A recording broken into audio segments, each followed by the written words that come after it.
I use the terms needs, wants, and addictions while explaining the cost. Let us understand them as it is useful for reducing your cost. Needs are those without which you can't live.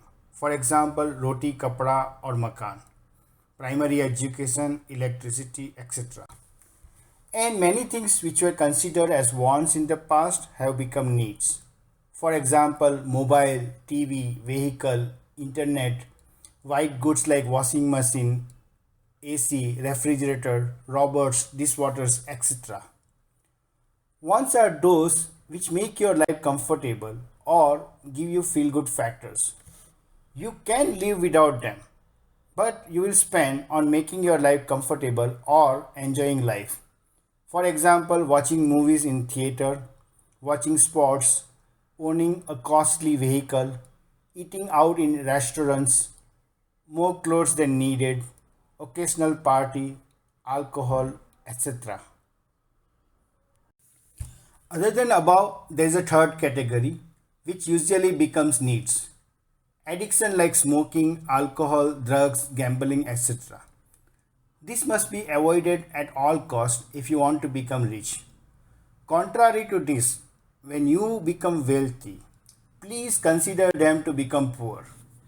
If you read history, you will learn this how many kings became pauper by using some of these means. Let me now provide you a simple budget for a family. This budget is provided only for illustration. Spend few moments and have a look. Once you establish the budget, you need to develop a discipline to live within the set budget. The best way to achieve it by investing your savings immediately after you get your salary. Please note that you must try to reduce costs as much as possible and keep them constant. Likewise, it would help if you try to increase your earnings as much as possible. It would usually help if you learn to create an alternate income source either from a business or from investments. It would help if you considered allowing your spouse to work or own a company to create an alternative source. So now the question is how much money one must save? Well, depends. There are rules like 30, 20, 50.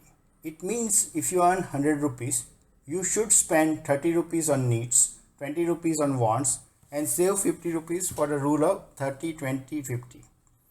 When you read a book or online articles, you will come across many such rules. Mind you, those rules are right for their country of origin but not for India because they usually say to save around 10-20%. You should save more and more as you become older, but that's somewhat misleading. Technically, you must save money more and more when you are young. Yes, you must save as much as possible and use your savings to build assets. Earlier you save, you are likely to gain from the rule of compounding. This slide provides some guidelines based on your age. At an earlier age, your income could be lower and so are costs. The costs go up significantly in middle age because of family, education, house, car, etc. And in old age, cost reduces because some of the expenses will go away while income will increase. To summarize, identify the rule of savings. Say 30-20-50 or 50-30-20 depending on your income and age. You should save more as you age, but that's somewhat misleading. Technically, you must save when you are young.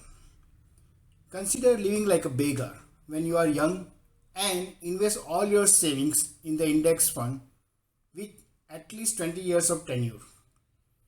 To save money, you must create a budget and stick to it. You must learn to live within your means.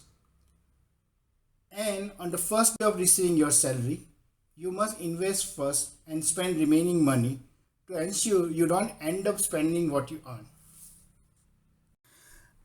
I hope this slide deck has given you required information on how to save money and how to become wealthy.